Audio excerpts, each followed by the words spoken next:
할렐루야. 예, 오늘 고난주간 특별 새벽 기도의 둘째 날, 이 아침을 깨우며 하나님의 말씀과 찬양과 기도로 하루를 시작하는 우리 모든 성도들의 삶 가운데 하나님의 은혜가 충만하시기를 주님의 이름으로 축원합니다. 오늘 이 아침에는 주신 말씀 마가복음 14장 12절로 26절의 말씀으로 나와 함께 먹는 자가 나를 팔리라 라는 제목으로 복음 증거하도록 하겠습니다. 말씀을 전하기 전에 하나님께서는 순종의 찬양을 기뻐하신다 라는 간증을 좀 나누고 시작했으면 좋겠습니다.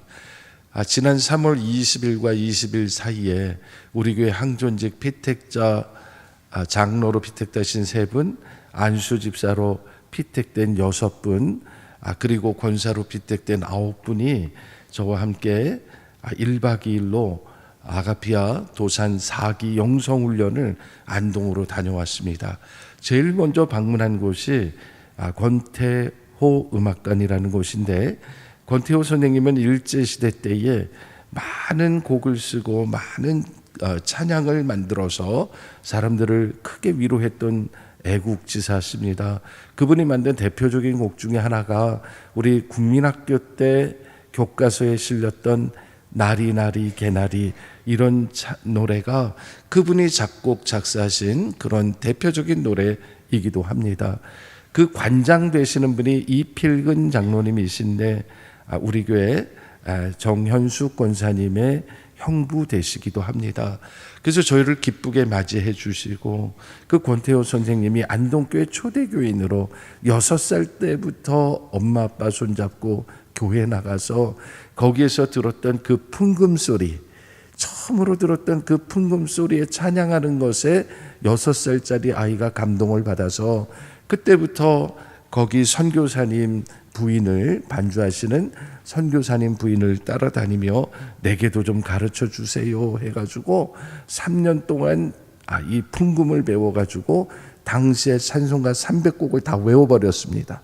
그래서 반주 때 그 아이가 막 반주를 하고 나중에 장성에서 지휘자가 되고, 그리고는 장성에서 일본 유학 갔다 와서 성악가가 돼서 교회 지휘자로 또 작곡가로 유명한 그런 역할을 하신 분인 거예요. 그분의 업적을 발굴하고 또 그분을 기리기 위해서 그 음악관을 만드신 분이 바로 이필근 장로님, 안동 서부교회 장로님이신데, 이분이 이원영 목사님의 이제 손주가 되시는데, 저희가 감동을 너무 많이 받았어요. 그래서 듣는 동안 다들 너무 기쁘고 감사하고 그런 마음이 있어서 강의가 다 끝나고 그 음악 강당에서 성령께서 어떤 마음을 주셨냐면, 여기서 우리가 찬양하면 참 좋겠다, 그런데 누군가를 좀 내세웠으면 좋겠는데, 이번에 안수 집사로 피택되신 분 중에 특별히 베들레헴 찬양대를 지휘하시는 김용삼 집사님이 찬양을 진짜 잘하시는데, 전문가는 원래 미리 약속하지 않으면 안 하시는데 갑자기 시키면은 안 한다 그러면 어떡할까, 그런 마음이 없잖아 있었지만, 끝나고 나서 제가 우리 김용삼 집사님 우리를 위해서 찬송 한 곡 해주시면 좋겠어요 그랬더니 김용삼 집사님이 순종하고 나가셨어요.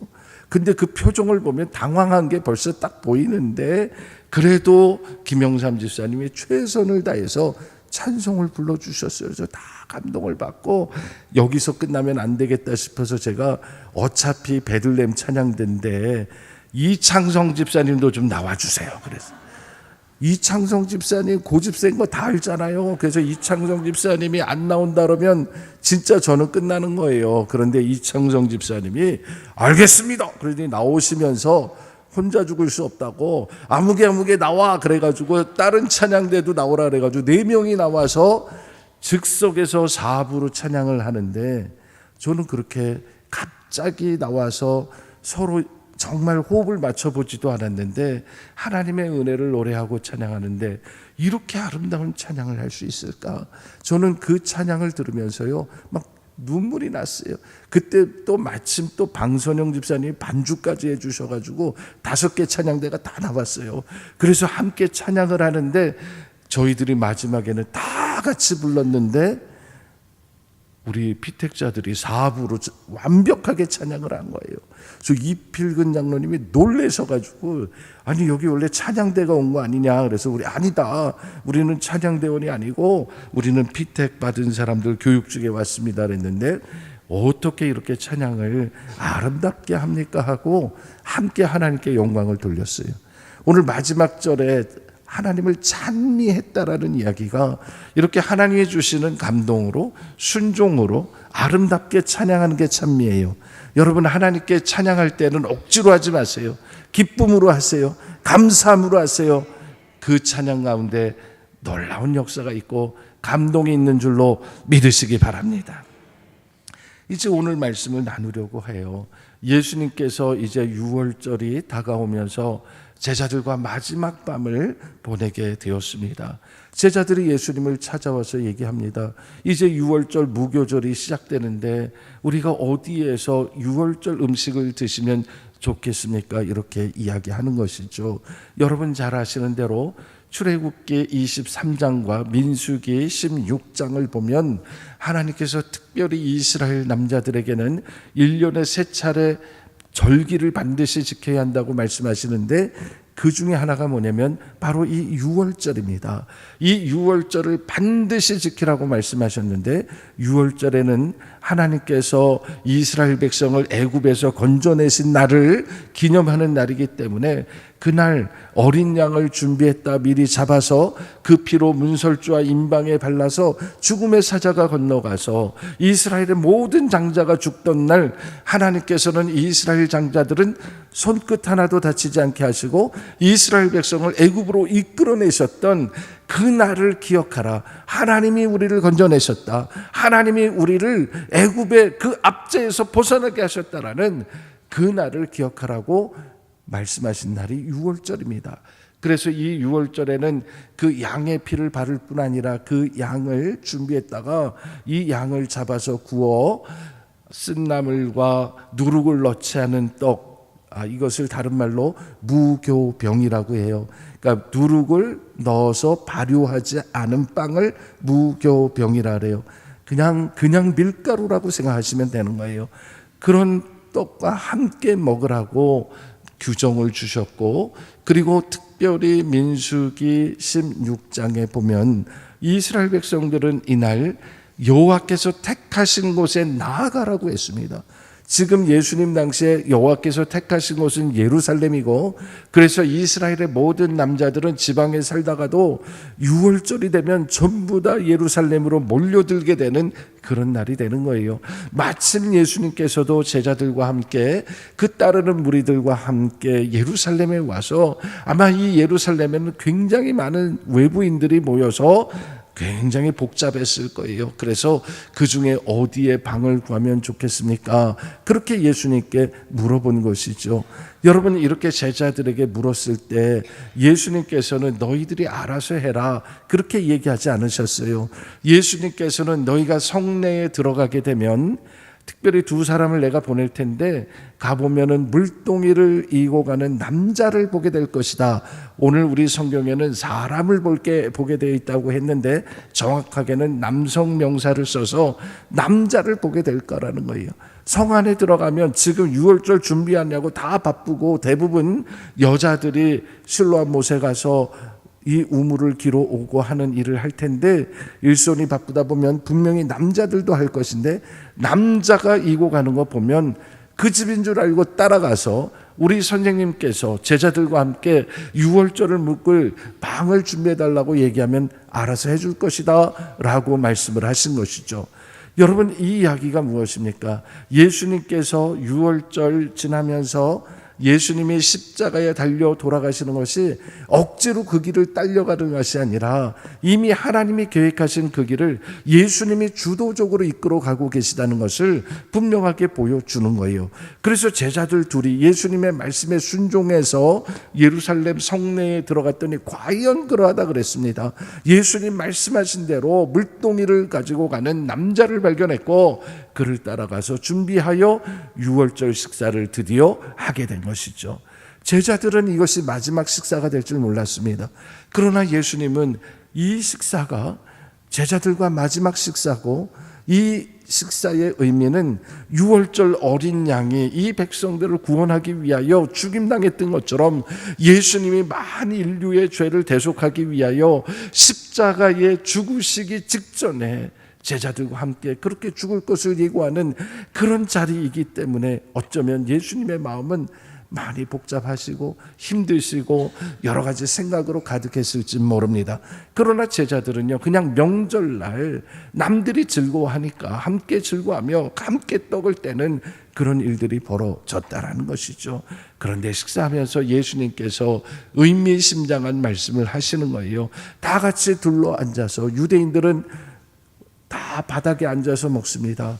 가운데 쟁반이 있고, 우리 옛날에 식사할 때 보면 이렇게 상이 아주 낮은 그런 상같이 생긴 데다가 그릇에 커서 거기에는 무교병을 놓고, 한쪽에는 고기를 갖다 놓고 한쪽에는 나물을 갖다 놓고, 그래서 떡이 우리가 생각하는 그런 떡이 아니라 이렇게 넓적하게 생긴 무교병이 있습니다. 그러면 이거 하나를 가져다가 여기다가 고기도 갖다 놓고 여기다가 나물도 갖다 놓고, 그래서 이렇게 싸가지고 이렇게 해가지고 꼭 파르페 먹듯이 그렇게 먹게 돼 있는 거예요.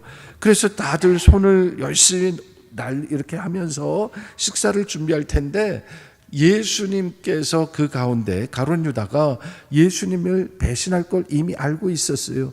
여러분, 오늘 보면 우리가 읽은 12절 앞에 10절 11절을 보면 이미 이 자리에 오기 전에 가룟 유다는 대제사장을 찾아가서 예수를 돈 받고 팔기로 약속했고, 언제 팔아 넘길까 기회를 엿보고 있는 그런 상황이었다는 거죠. 근데 예수님은 이 모든 것을 다 알고 계셨던 것이죠. 여러분, 사랑하는 제자, 3년 동안 함께 동고동락하고 어디를 가나 하나님의 영광을 드러냈고, 어디를 가나 병자를 고치던 귀신을 쫓아내던 제자들이 다 목격했고, 이 둘을 둘씩 파송해서 하나님의 나라, 하나님의 능력을 경험까지 했던 이 제자들 가운데 하나가 결국은 나를 파는구나, 그것을 예수님이 아셨을 때 얼마나 마음이 아프셨겠어요. 그래서 예수님께서 오늘 의미심장한 말씀을 하십니다. 18절 말씀, 이들이 다 앉아 먹을 때 예수께서 이르시되 내가 진실로 너희에게 이르노니 너희 중에 한 사람 곧 나와 함께 먹는 자가 나를 팔리라 하신대 했습니다. 지금 같이 식사하는 이 12명 중에, 우리 늘 함께하는 이 식사 공동체원 중에 한 사람이 나를 배신하고 나를 팔아 넘길 거야, 그렇게 얘기를 하신 거죠. 여러분, 배신하는 경우는 밖에 있는 사람들은 배신한다고 얘기 안 해요. 처음부터 들어온 적이 없으니까. 그런데 예수님을 따르고 예수님의 제자요, 예수님을 찬미하고 예수님을 높이던 그런 사람 중에 하나가 예수님을 이제 배신할 거라는 얘기를 하실 때 예수님의 마음은 어떠셨을까요? 저는 이 이야기를 할 때 아마도 예수님께서는 지금이라도 깨닫고 돌이키라는 거예요. 지금이라도 회개하라고 그렇게 말씀하신 거예요. 그런데 어디까지 얘기하냐면, 사람들이 전부 다 저는 아니죠, 저는 아니죠, 저는 아니죠, 다들 그렇게 불안해하고 근심하며 말할 때에 예수님이 결정적으로 20절에 이렇게 말씀하셨습니다. 그들에게 이르시되 12 중에 하나 곧 나와 함께 그릇에 손을 넣는 자니라. 나와 함께 그릇에 손을 넣는 자니라. 이것을 우리식으로 표현하면 어떻게 표현할 수 있을까요? 우리가 함께 식사를 하는데, 같이 식사를 하다가 우리는 젓가락으로 이렇게 반찬을 집잖아요. 나하고 같이 김치를 집은 사람 중에 하나 있다, 그렇게 얘기하신다는 거죠. 그러면 적어도 예수님 가까이 있는 사람이겠어요? 먼 테이블에 있는 사람이겠어요? 예수님 아주 가까이 있는 사람 중에 이런 사람이 있다라고까지 알려주셨다라는 것이죠. 그럼에도 불구하고 오늘 본문에 보면 가룟 유다가 깨닫고 돌이키고 회개했다, 그런 이야기가 없는 거예요. 만약 이때라도 가룟 유다가 통곡하고 회개하고 돌이켜서 주님, 제가 주님을 오해했습니다, 주님 아닙니다, 그렇게 만약에 돌이켰다면 역사는 다르게 또 써졌을지 모르지만, 중요한 것은 그날 밤에 가룟 유다는 회개하지 않았다. 회개하지 않았을 때 예수님께서 마지막에 하신 말씀, 인자는 기록된 대로 간다 그랬습니다. 이야기는 이미 인자는 이사야 53장에 기록된 대로 예수님은 죽임당할 거라는 거예요. 내가 죽임당할 거 어쩔 수 없는 일이지만 그러나 인자를 파는 그 사람은 화가 있다 그랬어요. 꼭 가룟 유다가 아니더라도 예수님은 이 길을 가실 수밖에 없는 분이라는 걸 예수님이 아는데, 하필이면 예수님의 제자 중에 하나가 예수님을 팔았다라는 것은 결국 예수님을 배신한 그 사람은 화가 있는 자요, 저주받을 자요, 평생, 아니 영원히 예수님을 팔았다라고, 가룟 유다가 배신했다라고 모든 사람들이 분명히 알게 하시기 때문에 차라리 나지 않았으면 좋았겠다. 이 이야기는 예수님이 그만큼 안타까워하시고 끝까지 주님의 사랑을 보여주셨다, 그렇게 말씀할 수 있는 것입니다. 여러분, 이렇게 식사가 끝났습니다. 그리고 나서 예수님께서 우리가 잘 알고 있는 마지막 만찬을 베푸셨습니다. 제자들 앞에서 예수님이 떡을 들어서 떡을 떼어주셨다 했습니다. 떡을 들어서 이것을 떼려면 어떻게 해야 되겠습니까? 떡을 찢어야지만 되는 것입니다. 함께 나누기 위해서, 원래는 하나인데 다 같이 나누기 위해서 예수님은 이 떡을 떼어서 나눠주셨다. 그래서 이 떡의 의미는 예수님께서 십자가의 죽으심이 무슨 의미냐, 우리를 위하여 생명의 떡을 떼어주신 예수님의 몸이 찢기심을 상징하는 의미다. 그 두 손에, 그 두 발에 못을 박히며 찢겨지는 의미가 바로 이 의미요, 예수님이 운명하시는 순간에 성전에서 휘장이 위로부터 아래까지 찢어지는 사건이 바로 하나님과 우리 사이의 관계를 회복시키기 위하여 예수님의 몸이 찢기셨다라는 상징이요, 그것을 말씀하고 계시는 거예요. 그리고 나서는 예수님은 잔을 들어 부으시고 또 이들을 위하여 축복하시고 기도하시고 감사하면서 이들에게 주시면서, 이것은 많은 사람을 위하여 흘리는 나의 피다, 언약의 피다라고 말씀을 하셨어요.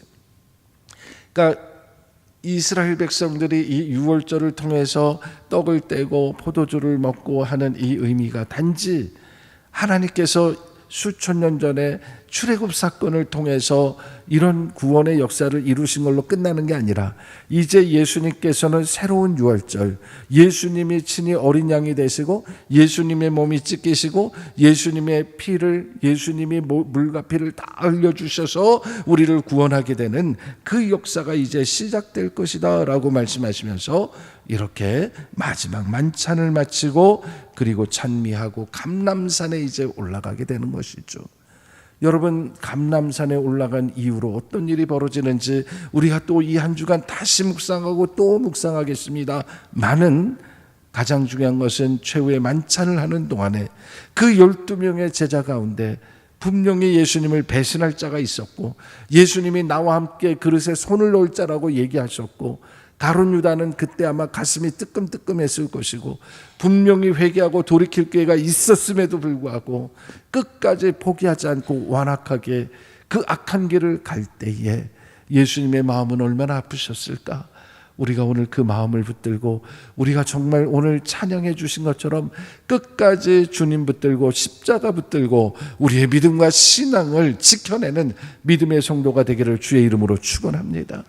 우리는 이 땅을 살면서 세상이 우리를 예수 믿지 못하게 물리적으로 압박하고 핍박하고 때리진 않습니다. 그러나 지금 이 시대는 그것보다 더 무서운 것들이 우리의 마음을 주님으로부터 뺏어가려고 하고 있습니다. 여러분, 이 시대를 살면서 미디어를 비롯해서 세상의 온갖 소문과 거짓 소식들이 우리의 마음을 주께로부터 빼앗기게 하고 본질을 왜곡하게 만들고 우리를 신앙으로부터 벗어나게 하려는 교묘한 그런 일들이 얼마나 많이 우리 가운데 일어나고 있습니까? 이럴 때 우리는 어디로 돌아가야 됩니까? 주님께로 돌아가야 되는 거예요. 가룟 유다가 주님을 배반하고자 하는 마음이 있었다 할지라도 예수님이 말씀하실 때 그때라도 돌이켰다면 역사는 달라지는 거예요. 오늘 우리가 주님께서 주신 말씀을 붙들며 나는 아니죠, 나는 아니죠, 누가 감히 그렇게 당당하게 얘기할 수 있겠습니까? 혹시 내 믿음이 약해지면 나도 그럴 수 있다, 그런 우리의 자기 인식을 가지고 우리가 믿음으로 주님 앞에 나가기를 바랍니다. 우리는 할 수 없지만, 우리는 이 시험과 이 유혹과 이 핍박을 이겨낼 수 없지만 성령이 함께 하시면 능히 이기실 줄로 믿습니다. 이 고난주간 우리가 더욱 성령을 의지하며 주님 십자가 붙들고 나가는 저와 여러분 되기를 주님의 이름으로 축원합니다.